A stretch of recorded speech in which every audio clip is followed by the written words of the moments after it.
Hi, this is X712 with another boating update. I've done so far just some interior work. I'm about to go on a marathon of working on the boat. As you can see, these are the new seats mounted up, and I think they look great. They feel pretty comfy. And I also cleaned up these other seats that came with the boat that are not original seats by any means, just some replacement seats. They're the cheap Wise low back seats. They're like $25-30. They cleaned up nicely for the most part, you can see, except the way they were left out to rot. Thankfully they were left folded down so they have some life left in them, but that used to be blue, you can tell by right there, but now it's just rotted vinyl. I can't even clean that brown crap off without you just scrape it off. That's the only way to get it off. I tried wiping it down with water several times. So that stinks. One potential problem I have, I already mentioned my lower unit squeak, but now I may also have to work on the trim tilt pump. The reason I think now that the trim tilt reservoir was 100% empty whenever I first started messing with this boat is because it must be leaking. If you look at that, this motor was tilted down. I just tilted up because I'm about to pull the lower to change the impeller. But that's some of the lower unit oil I just put in there. And right at this source, there's a little bit of oil coming out. So I think this must be leaking, and I think you can rebuild these pretty easily and hopefully cheaply. Hopefully there's just some internal gaskets and parts you can rebuild instead of having to buy this whole giant bracket thing, because that would be incredibly expensive, I'm assuming. Well, but you can assume that with anything boating, because boating's expensive, period. I need to clean up the carpet a little more, and I also removed this, it was just covered, caked in a little bit of dust, and leaves had fallen back in there. I took all those things off, and you can see down there, that's what I took off, the side panel and the little cushions, like mini bench seats on there. And if you can see right there, you can already see some of the rotted wood. I'll give you a better look at that.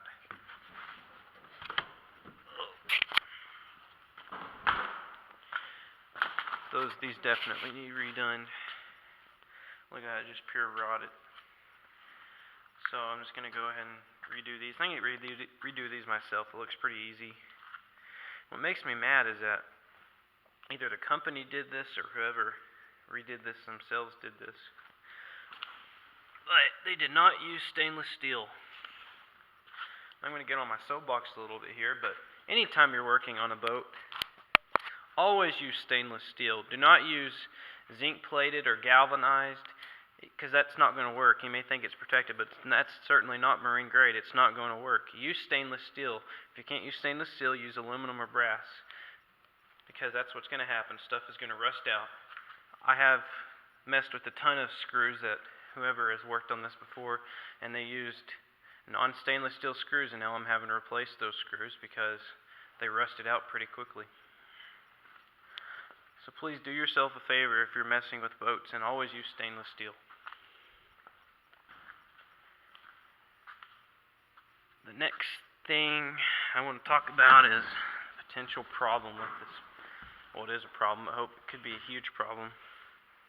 I checked this boat over really well, looked inside all the motor well, the transom was solid, and the floor felt solid. I stepped it over really well.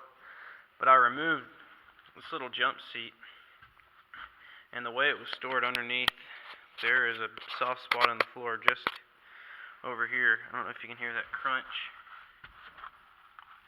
but it's a little soft spot right there. So it's worse right there. It's just underneath this bench seat. Anywhere else I step, the floor feels solid as a rock, and I haven't found any other signs of rotting wood other than the seats. So what I'm hoping is that because of the way it rotted, that moisture got in from some of these holes. There was a piece of wood right along there that was holding this in. Screws were stripped, and one of them wasn't. So when the screw was stripped, I thought, uh-oh, something's wrong here. So I'm thinking maybe moisture's got in through the screws holding this in, if I'm lucky, because maybe moisture got in and spread out a little bit. Or worst case scenario, and this happens a lot with boats, is all of it underneath is just completely rotted out. Stringers and stuff are starting to go, and if that's the case, I'm probably just going to abandon this boat, take back, I saved all the receipts from everything I bought, just take back my seats and all that, and part this boat out and still make a profit out of it and get whatever else I want out of it. That's a good thing about getting a boat for only $300, is that I have invested a lot of time already and a little bit of money, but I can still get a profit out of it and not come out behind. So I'll let you know, I was wanting to reglue this carpet anyways, because I think it has a couple of years left of life in it at least. And I probably can't find a matching color for that anymore. But I'm going to rip up the carpet and take a peek at this. Alright, so I just ripped up the carpet. And as you can see, there's just a whole bunch of trash here now, because I thought I'd cleaned it up pretty good, but there was still a lot more lurking underneath the carpet and underneath bags of carpet that had started coming unglued underneath the dash and whatnot. And it was easy if this carpet came up, it just needed redone anyways. And I saw some of the original carpet from like underneath the seats and underneath the dash where it hadn't had any UV contact from the sun, and it's a darker, prettier color, and so I'm going to see if I can match that, assuming that I keep this boat. I'm about to dig into this floor a little bit, as you can see, and hopefully hear, and it crackle. That's real bad. I can't find any like that on any other part of the boat, but you know, odds are it's all going to be like that. Underneath this floor drain, I thought it would be a better little system, but try to shine the light in there so you can see. But man, there's some foam there, which I thought is weird. Instead of the pour foam, it's other foam that's just crumbling by now because it's just so old. But it's loose foam. I can tap it and move it around in there. Just looking straight down there, I don't really see any rotted wood. And the good news is this is a really shallow hull, so redoing this boat may not be too big of a hassle, especially since the transom seems solid. I'll look that over again, try to look it over as good as I can coming up here. So I'll come back in just a little bit and try to see what the rot looks like. It is about 8 o'clock at night right now, and I am working in the cold. The low tonight is 30, which isn't too bad, but it still gets pretty cold when you're just working outside with no heater or anything. I'm just going to keep on working through the night. I've been doing some more work on the boat, just tearing up the floor and checking out what's all underneath it. I'll give you a look here. Sorry if the lighting's bad. I'm having to rely on artificial lighting since it's dark. As you can see, obviously the entire floor is crapped out. Just purely rotted, which is what I expected, honestly. I have some decent news. These two stringers look perfectly fine, honestly. I don't like how they were designed, though. They're just kind of loosely in there. They weren't actually glassed in. They're just kind of floor supports, and they're just there. They're not... There might be a little bit of rot underneath. See if I can feel any. Actually, they were glassed in at the bottom. Correction. They weren't glassed in at all at the top, though. And they don't look rotted at all. The most rotted side of the boat is the port side, where the passenger seat was, and under there the floor is just complete trash. Further I go towards the bow of the boat, the lesser the rot is. but it's still definitely rotting here. That just stepping on that. This stringer right here is rotted. An interesting thing about this boat is that foam I've never seen before, and hopefully I can replace it because it's a lot easier than pour foam, but just little beams of styrofoam, green styrofoam. Hold this out of this void right here so I'll give you a better look at it. It's just green styrofoam. It's obviously crumbling by now, but it's held up fairly well over 30 years. And all they did was just put a little easy layer of glass, really lazy layer. Didn't do any good because around the edges they didn't even get anything. But I guess that was just to hold it intact more than anything, I guess. So yeah, the problem I'm having right now with ripping it up is that this hole is so shallow that I can't really get a jigsaw or any sort of cutting tool for this part of the boat. It's going to be the same on this side all the way up about a third of the length of the floor. I have to be careful about using any sort of cutting tool. I was going to use a jigsaw, but I ended up I don't have a short enough blade for that. Small size is 2 3/4 inch, and I'm worried about tearing up the hole if I do that. So I just got the radial saw and thought this was a good idea. Just adjusted it so that only about an inch of the blade goes into the wood, which is perfect for just cutting it up right here. And I'll tell you, this wood is just so soft that radial saw cut through it like butter. Made this really long cut here in 2 seconds each. I mean, it just zoomed through it, and then I was able to just pull that thing of wood straight up. So I'm going to come back, keep tearing up the floor, seeing where the rot is and where it isn't. I think it's interesting here how there's just this void. They bothered making this big old ski locker here, but they only carpeted half of it, but yet you have access to all of this. I just find that interesting. Either way, when I rebuild this, I'm going to try to do a much better job than the manufacturer did because there's a lot of room for error. The reason that the floor is so rotted is the way they did it. They put a layer of mat on top of the plywood, and they put in some thick matting on top. Some thick cloth on top of that. Yeah, but underneath they didn't do anything. They didn't treat the wood with any sort of fiberglass resins, and they just left it open to rot. So it's almost surprising some of these boats last 30 years with the manufacturer do such a crappy job on it. Right now I'm debating what type of floor to put in it.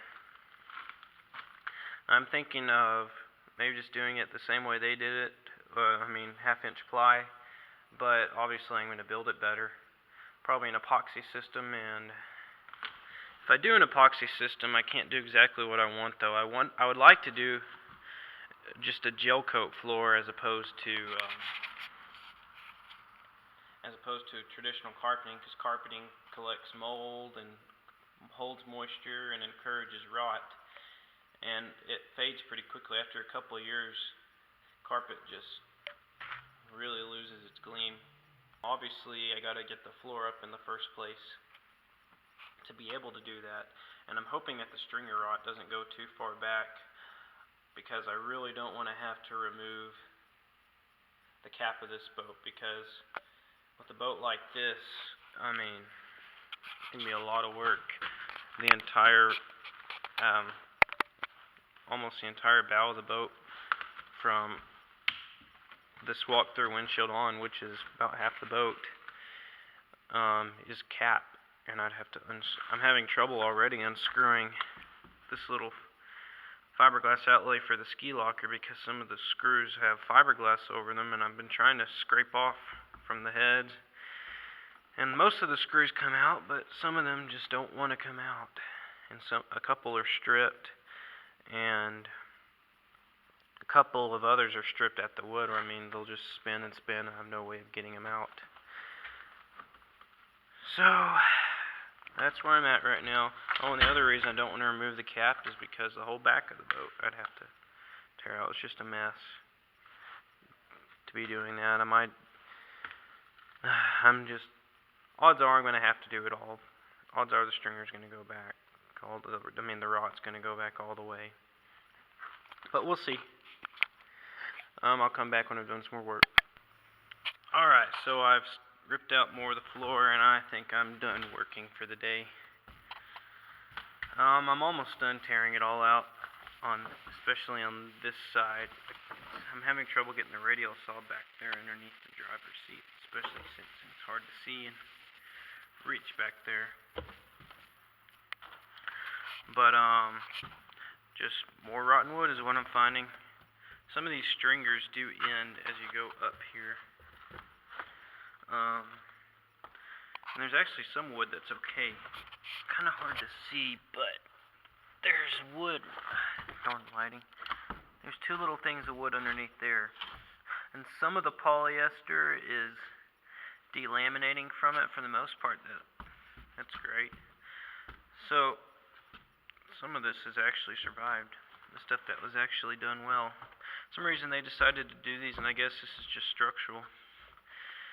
And another curious thing is that these weren't really glassed in except at the bottom, but for some reason they decided to survive. Don't really know why, but I'll take it.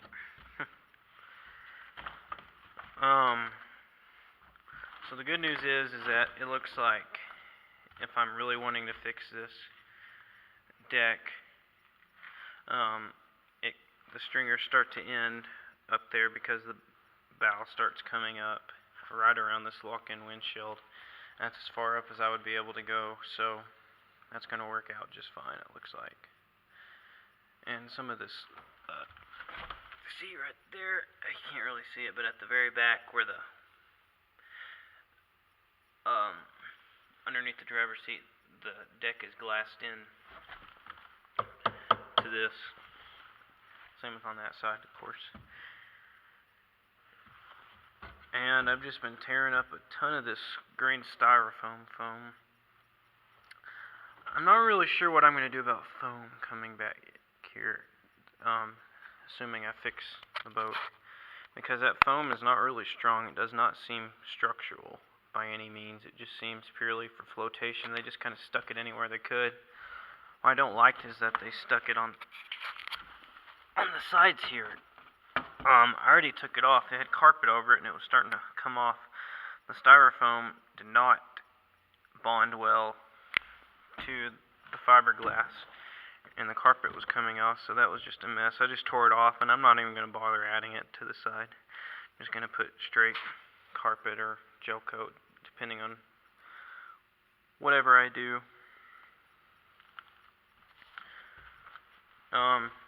The bad news is that, well, it is fixable up here. Back here, the stringer rot gets a little worse. The stringers just keep on going back towards the stern of the boat. And, while I can crawl under there, underneath this live well and work some more, there's space underneath there to crawl. It's hard to see, I know. I had the work light underneath there. But that's just such a hard spot to get to. The good news about that is while the rot does go back there, which is hard enough to repair in the first place, is that it doesn't appear structural. The actual deck, part of it ends right here. This front deck goes to the sides of this live well and then it ends, but where the seats are, the floor goes back to the bilge area, from what I can see. Looks like it goes all the way back there. I'd have to lift up the battery box, which I can't really get to right now to look at it completely, but these seats, pedestals, and everything don't even sit on that little part of deck. It's just kind of there, which is interesting. So I still haven't reached a prognosis on what I'm going to do with this boat, and if I do fix it, which I think I am. Exactly how I'm going to fix it and how far back I'm going to repair, because the other issue I have to look at is, well, the transom feels rock solid right now. I want to see if it's starting to rot, because the rest of this is starting to rot. That makes the transom highly suspicious for rot too. And if the transom's rotted, considering how hard it is to access, because it's so hard to take this darn cap off this boat, probably just trash the hull. And I really don't want to, because I really like this boat. At least I like the design of it and all the features, but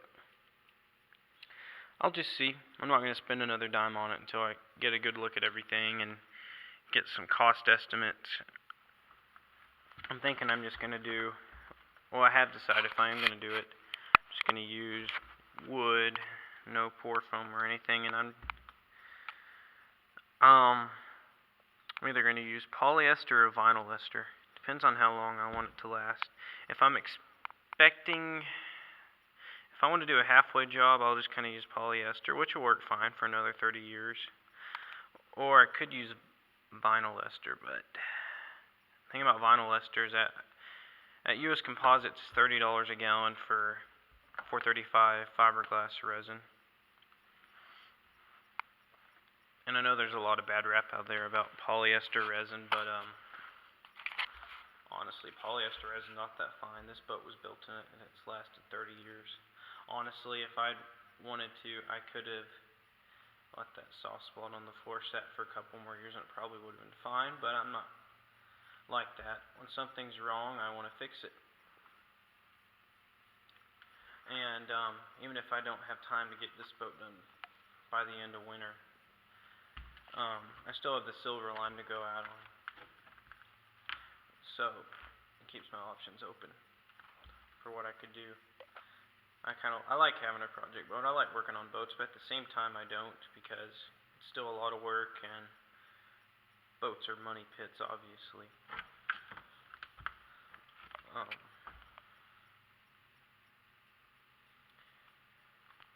Anyways, I'm just gonna keep looking and studying. I was gonna say that vinyl ester is $45 a gallon from US Composites, and that's the cheapest I can find it anywhere. And US Composites is good quality too. Some notable things about polyester, though, is that I know if you're subscribed to Frisco Jarrett's, he uses 435 resin, and he says it's fine. I mean, it lasts for several decades just fine. Epoxy is going to last maybe 20 more years, but I'm going to take care of this boat right and do it better than the original manufacturer, and I expect it to last probably 40, 50 years, at least 30.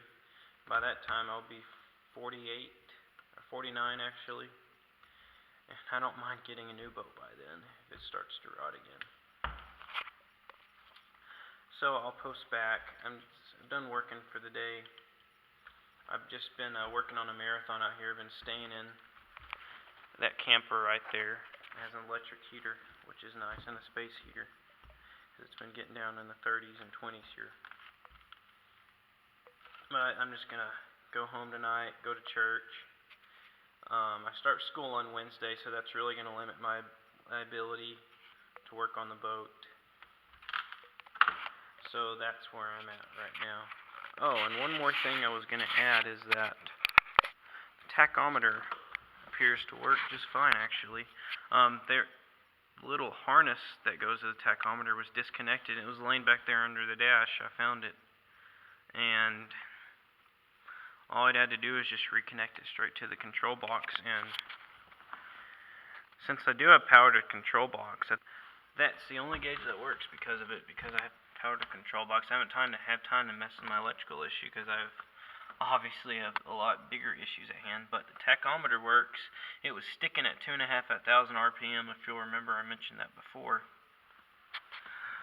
But once I plugged it in, it resets to 0, and if I release it, it starts going back up towards 1,000 RPM.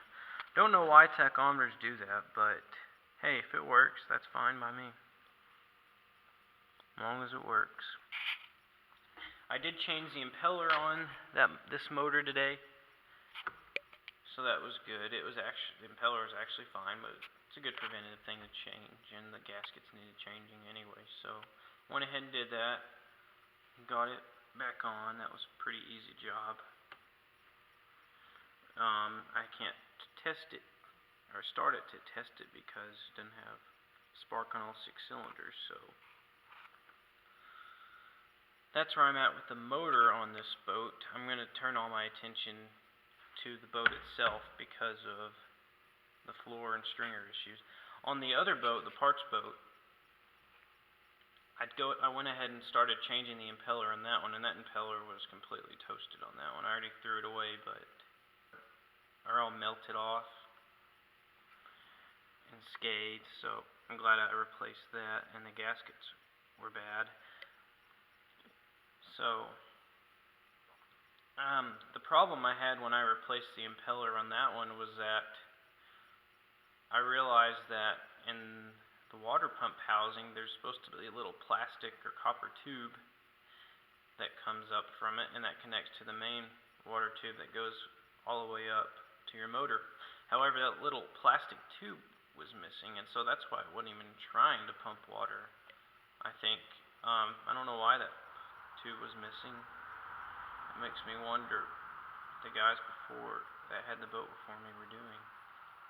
But that's a cheap little part. I actually, when I replaced the impeller on the Silverline motor, which is the 1500, I went ahead and just got the full kit for that one and included a new tube. So I think I still have an old tube because I went ahead and saved the other one because there was nothing wrong with it, just in case it. So I already have that spare part, so I've been having to order a stupid tube for $5 and then wait a few days for it to come in the mail. So that's where I'm at with motors and boats. I'll come back to work probably on Monday. Tuesday I need to get ready for school, and then Wednesday I obviously start school, so I don't know how many videos I'll be posting. Maybe on the weekends I'll have some time. I really don't know. It's hard when you're taking chemistry, physics, and calculus plus another engineering course all in the same semester. Anyways, that's all for now.